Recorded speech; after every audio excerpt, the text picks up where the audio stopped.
Je m'appelais Marie-Antoinette. Ce spectacle, conçu, réalisé et présenté par Robert Hossein au Palais des Sports à Paris, a remis au goût du jour la vie et le destin tragique de la dernière reine de France. S'il vous est déjà arrivé, en sollicitant une audience, d'avoir le sentiment que personne ne se soucie de vous, rejoignez la longue liste des frustrés de l'histoire de l'humanité qui croient dur comme fer qu'il y a une meilleure manière de gouverner ce monde. Devons-nous nous résigner à vivre pour toujours avec les gouvernements humains imparfaits? Le temps du générique et nous nous passionnerons pour une page de l'histoire de France qui recèle bien des leçons à notre intention.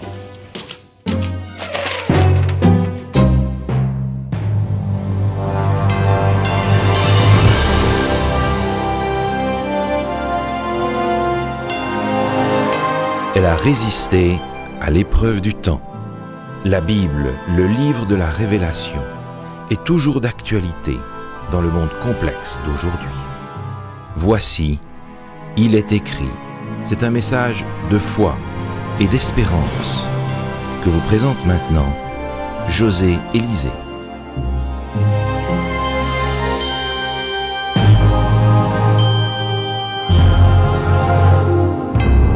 L'homme a toujours cultivé l'illusion selon laquelle il suffirait de procéder à quelques petits changements sociaux pour que la vie soit plus plaisante. Aussi, de temps à autre, le peuple se trouve des boucs émissaires, mobilise les foules et fomente des révolutions. Habités par la fièvre d'un futur meilleur, des révolutionnaires en colère taillent en pièces l'ordre établi, mettent au pouvoir un gouvernement provisoire et exécutent ceux qu'ils estiment responsables de leur misère. L'histoire de France nous en fournit un bel exemple.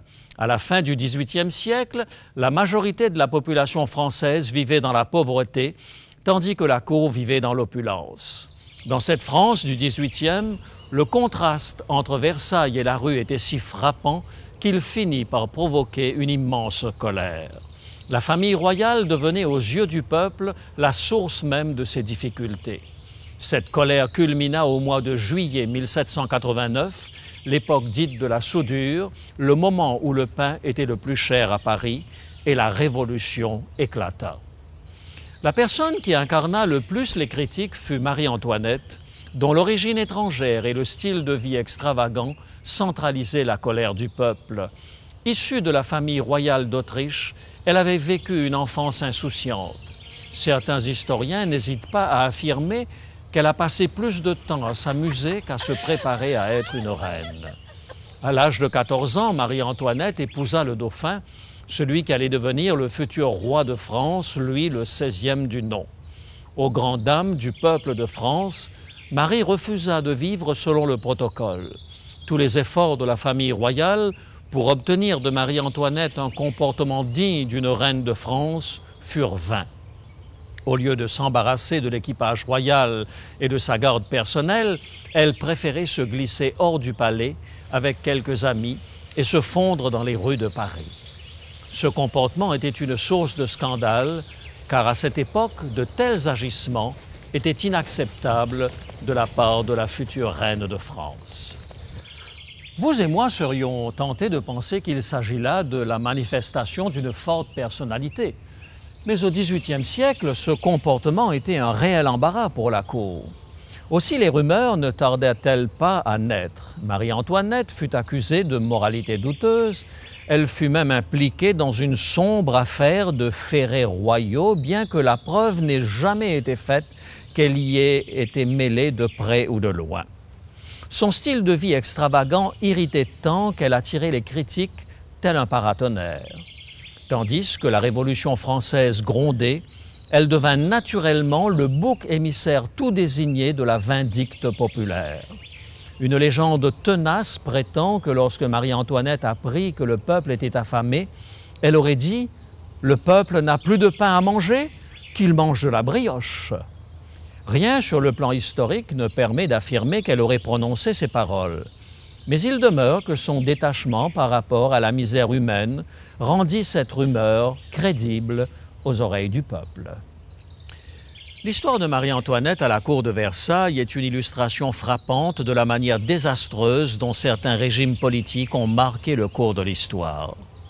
L'histoire est parsemée de récits de chefs d'État, véritables sybarites, qui ont vécu aux dépens du peuple et c'est malheureusement un problème qui perdure. Tenez, Jean-Claude Duvalier, l'ancien dictateur de Haïti. Tandis que les Haïtiens crevaient de faim, il vivait luxueusement dans son palais de Port-au-Prince. Un article du Star Telegram raconte, à tort ou à raison, que sa femme dépensait jusqu'à 50 000 $ chaque mois pour faire venir des fleurs fraîches de Miami. Vraies ou fausses, de telles affirmations ont provoqué des frustrations énormes chez le peuple haïtien. Nicolae Ceausescu, l'ancien dictateur de Roumanie, n'a pas été logé à meilleure enseigne. Son palais du peuple, le deuxième plus grand édifice au monde après le Pentagone, a nécessité pas moins de 700 architectes. Plus d'1 million de mètres cubes de marbre avaient été nécessaires et même l'abri anti-atomique était plaqué de marbre. Malgré son nom, ce palais n'était en rien celui du peuple, car tandis que Ceausescu vivait reclus dans sa résidence privée, son gouvernement, l'un des plus corrompus de l'histoire, conduisait allègrement la Roumanie vers le désastre économique. La tragédie de l'histoire de notre planète est la somme des tragédies des gouvernements humains qui ont mal tourné. Il est dans le cœur humain quelque chose qui tend à placer l'ego au-dessus de toute autre considération et l'optimisme des utopistes a été 1000 fois broyé par des ambitions débridées d'individus avides de puissance. J'ai aussi tendance à croire que l'humanité serait capable de résoudre ses problèmes par ses propres moyens. Un gouvernement qui pourrait éradiquer totalement la pauvreté et le crime n'est après tout pas si irréaliste que cela. Pourtant, la Bible m'apprend que ce n'est pas demain que l'humanité arrivera à résoudre ses incohérences. Aussi bons et équilibrés que puissent être certains gouvernements, ils sont toujours en deçà de nos attentes de perfection. Même le rêve américain, considéré par certains comme l'une des meilleures tentatives de démocratie au monde, a eu besoin de séparer les pouvoirs législatifs, judiciaires et exécutifs. Ce sont les pères fondateurs qui l'ont voulu ainsi. Partant du constat de la vieille Europe et désireux de ne pas répéter les mêmes erreurs, ils ont voulu que les pouvoirs ne soient pas concentrés entre les mains d'un seul homme. En y réfléchissant à 2 fois, la séparation des pouvoirs dans la Constitution américaine est un constat d'échec cuisant. C'est la reconnaissance dans la Constitution qu'il y a quelque chose de fondamentalement pervers dans la nature de l'homme. Le fait même que nous ayons besoin de vérifier les comptes à tous les niveaux du gouvernement est une reconnaissance implicite des dérapages possibles du cœur humain. Au fil des gouvernements qui se succèdent, le peuple cultive le secret espoir que va émerger un sauveur qui résoudra tous les problèmes. Et même si je m'indigne lorsqu'un politicien n'est pas à la hauteur, je sais que tout gouvernement humain ne pourra que générer des problèmes humains. Comme on le dit si bien au Québec, là où il y a des hommes, il y aura toujours de l'hommerie. La Bible jette un regard particulier sur les gouvernements humains. Il est vrai que c'est sous la férule de Moïse que le peuple élu a quitté l'Égypte pour le pays promis. Pourtant, la Bible révèle qu'Israël était conduit par Dieu. C'était une théocratie où la parole de Dieu avait force de loi et où le trône du Tout-Puissant était la cour d'appel suprême. Gardons-nous de confondre cette forme d'administration avec le mariage de l'Église et de l'État. Ce dernier a conduit à un certain nombre d'atrocités, conséquences de la corruption de quelques membres du clergé poursuivant leurs ambitions égoïstes. Mais la théocratie d'Israël était une formule voulue de Dieu. La Bible affirme dans Exode chapitre 25 que la présence littérale de Dieu se manifestait sur le Saint des Saints. Là, au-dessus de l'arche de l'Alliance, Dieu donnait à Moïse des instructions pour le peuple. Exode chapitre 25 et le verset 22. Exode chapitre 25 et le verset 22. « C'est là que je me rencontrerai avec toi, du haut du propitiatoire, entre les 2 chérubins placés sur l'arche du témoignage. Je te donnerai tous mes ordres pour les enfants d'Israël. » On ne pouvait rêver de gouvernement meilleur. Un État où Dieu lui-même tient avec fermeté, lucidité et amour la barre de la nation. Le plan de Dieu à long terme était que le monde entier puisse être témoin de la prospérité résultant de la théocratie. En plaçant le peuple d'Israël à la croisée des chemins de l'ancien monde, Dieu désirait que son peuple, par sa fidélité au projet de Dieu, soit un vivant témoignage de sa sagesse.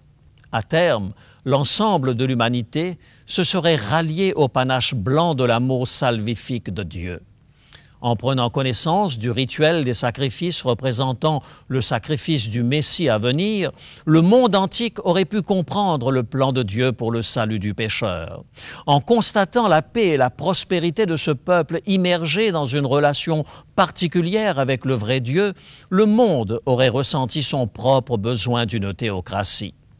Mais la triste histoire du peuple d'Israël montre qu'il a choisi une autre voie. Au lieu d'attirer les autres nations vers ce type de gouvernement centré sur Dieu, il voulut se doter d'un roi, à la manière des nations païennes environnantes. Ce récit nous est rapporté dans le premier livre de Samuel, au chapitre 8. Craignant qu'à la mort de Samuel, Israël ne sombre dans l'anarchie, le peuple voulut se donner un roi. Voici en quels termes cet épisode nous est rapporté dans 1 Samuel, chapitre 8, les versets 4 à 7. 1 Samuel, chapitre 8, les versets 4 à 7. Tous les anciens d'Israël s'assemblèrent et vinrent auprès de Samuel à Rama. Ils lui dirent, « Voici, tu es vieux et tes fils ne marchent point sur tes traces. Maintenant, établis sur nous un roi pour nous juger, comme il y en a chez toutes les nations. » Samuel vit avec déplaisir qu'il disait, « Donne-nous un roi pour nous juger. » Et Samuel pria l'Éternel. L'Éternel dit à Samuel, « Écoute la voix du peuple dans tout ce qu'il te dira, car ce n'est pas toi qu'il rejette, c'est moi qu'il rejette, afin que je ne règne plus sur eux. » Imaginez la tristesse dans les cours célestes lorsque le peuple choisi par Dieu a douté de la compétence de Dieu à conduire ses destinées.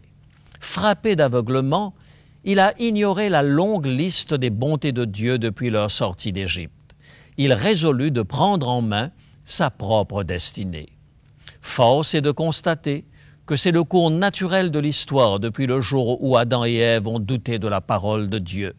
Ignorant les instructions précises de Dieu, ils ont choisi de suivre leur propre voie, entraînant leur descendance dans la tragédie.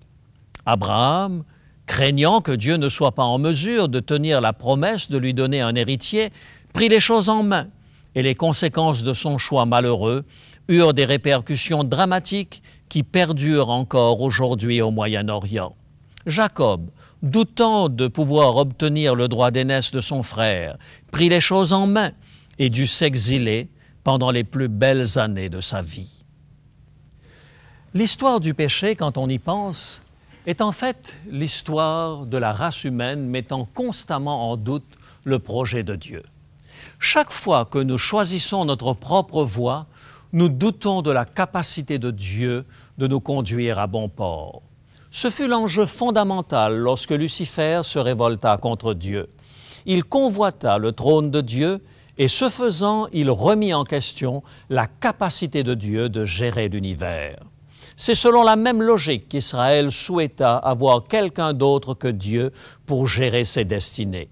Et parce que Dieu ne force jamais personne, il acquiesça à leur demande. Le reste du chapitre est consacré aux avertissements de Dieu par rapport au choix d'un gouvernement humain. Écoutez ce que dit Dieu dans le premier livre de Samuel, au chapitre 8, à partir du verset 11. 1 Samuel, chapitre 8, à partir du verset 11. Il dit, « Voici quel sera le droit du roi qui régnera sur vous. Il prendra vos fils et il les mettra sur ses chars et parmi ses cavaliers, afin qu'ils courent devant son char. Il s'en fera des chefs de 1000 et des chefs de 50, et il les emploiera à labourer ses terres, à récolter ses moissons, à fabriquer ses armes de guerre et l'attirail de ses chars. Il prendra vos filles pour en faire des parfumeuses, des cuisinières et des boulangères. Il prendra la meilleure partie de vos champs, de vos vignes et de vos oliviers, et la donnera à ses serviteurs. Il prendra la dîme du produit de vos semences et de vos vignes et la donnera à ses serviteurs. Il prendra vos serviteurs et vos servantes, vos meilleurs bœufs et vos ânes, et s'en servira pour ses travaux. Il prendra la dîme de vos troupeaux et vous-même serez ses esclaves. Dieu les avait avertis des exigences d'un roi. Exigences qui sont encore aujourd'hui la source des conflits entre gouvernements et administrés. Entendons-nous bien, je suis heureux de vivre dans un pays occidental avec le type de constitution que nous avons au Canada. Elle n'est peut-être pas parfaite, mais elle nous offre encore une plage importante de liberté et de sécurité, particulièrement dans le domaine de la liberté religieuse et de la liberté de conscience. Mais il n'empêche que l'histoire fourmille de révolutions provoquées par des gouvernements corrompus et sanguinaires. Même si la phrase attribuée à Marie-Antoinette « qu'il mange des brioches » n'est pas historique, il demeure que l'indifférence et la dictature des potentats existent toujours à l'état endémique. Tout en étant reconnaissant aux gouvernements qui défendent les valeurs fondamentales de la vie, je crains fort que tant que le monde sera monde, nous ne voyions jamais de gouvernement parfait. Pourtant, la Bible parle d'un roi qui non seulement entend les supplications de son peuple, mais s'identifie totalement à lui. Dieu n'est pas assis dans sa tour d'ivoire pendant que ses enfants souffrent famine, guerre et mort. Écoutez ce que dit la Bible dans l'Épître aux Hébreux, chapitre 4 et le verset 15. Hébreux, chapitre 4 et le verset 15. « Car nous n'avons pas un souverain sacrificateur qui ne puisse compatir à nos faiblesses. Au contraire, il a été tenté comme nous en toutes choses, sans commettre de péché. Approchons-nous donc avec assurance du trône de la grâce, afin d'obtenir miséricorde et de trouver grâce pour être secourus dans nos besoins. » Jésus connaît parfaitement notre situation. Il comprend ce qu'est la solitude parce qu'il l'a expérimenté. Il comprend ce qu'est la souffrance parce qu'il est passé par ce chemin. Il est familier du rejet car il a été crucifié par le peuple même qu'il était venu sauver. Même après sa résurrection, il est apparu portant les cicatrices des blessures que nos péchés lui ont infligées. Jésus n'est pas un Seigneur absent, goûtant des vacances éternelles en compagnie des anges. Il œuvre en permanence en tant que souverain sacrificateur dans les lieux célestes. Il s'identifie à nos sentiments et il ouvre toutes grandes les portes de la salle du trône à qui lui présente une requête. Si le courrier adressé à nos élus demeure parfois lettre morte, le Christ, lui, entend et exauce nos prières. Écoutez ce que dit la Bible dans Hébreux, chapitre 10, à partir du verset 19.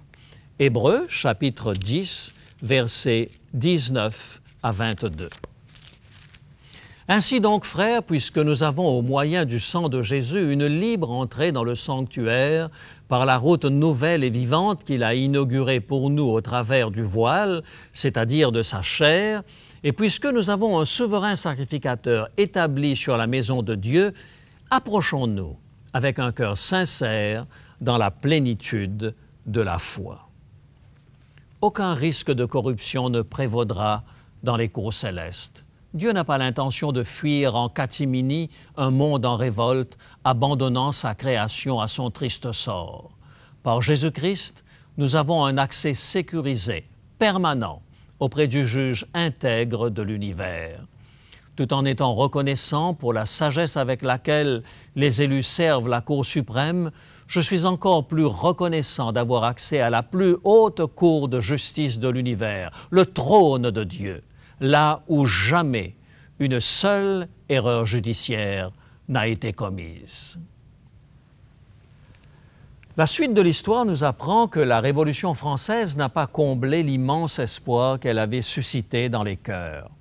Emportée par la même vindicte populaire, la corruption des chefs religieux fut vouée aux gémonies et la nation française jeta le bébé avec l'eau du bain. Des philosophes célèbres tels que Voltaire dénoncèrent les abus de l'Église, mais leurs adeptes rejetèrent en bloc le christianisme. Au lieu d'introniser le Christ dans son cœur, le peuple choisit d'introniser la déesse Raison. Voltaire mourut le 30 mai 1778, sans avoir vu la Révolution, et fut enterré presque clandestinement parce que l'Église lui avait refusé des obsèques religieuses. Pourtant, en février de la même année, 4 mois avant sa mort, il déclarait vainement, dans une ultime profession de foi, « Je meurs en adorant Dieu, en aimant mes amis, en ne haïssant pas mes ennemis, en détestant la superstition. » Et lorsque cette sanglante révolution fut achevée, la France découvrit que le gouvernement du peuple n'était qu'une autre forme de gouvernement humain imparfait.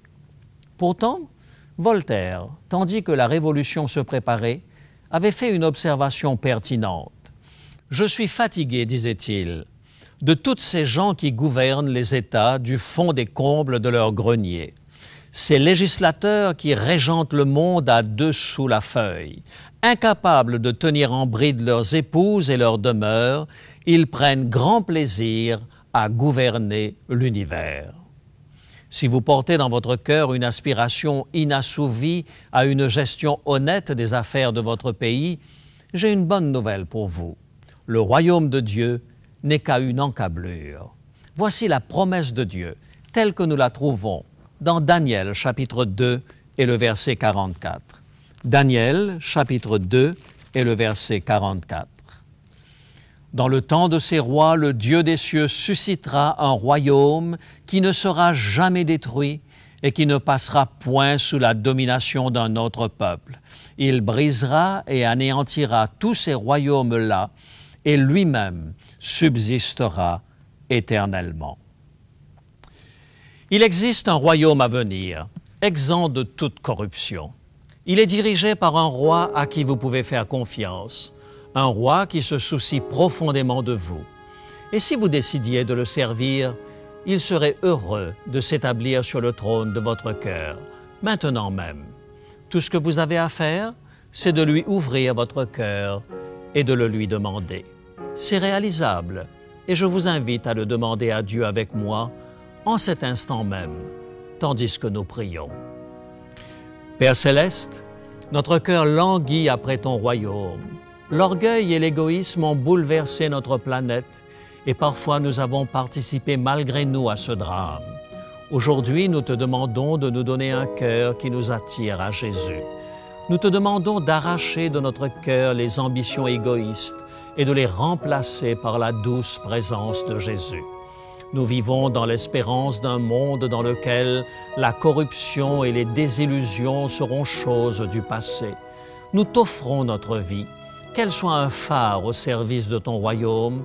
Nous te le demandons au nom de Jésus. Amen.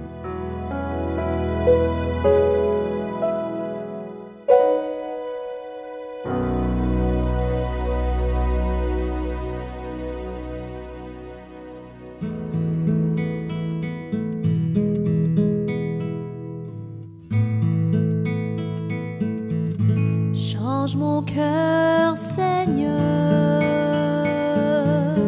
et purifie-moi. Change mon cœur, Seigneur, que je sois comme toi. Jésus, tu es le potier, je suis l'argile. Brise-moi, façonne-moi, oui c'est mon désir. Change mon cœur, Seigneur, et purifie-moi. Change mon cœur, Seigneur,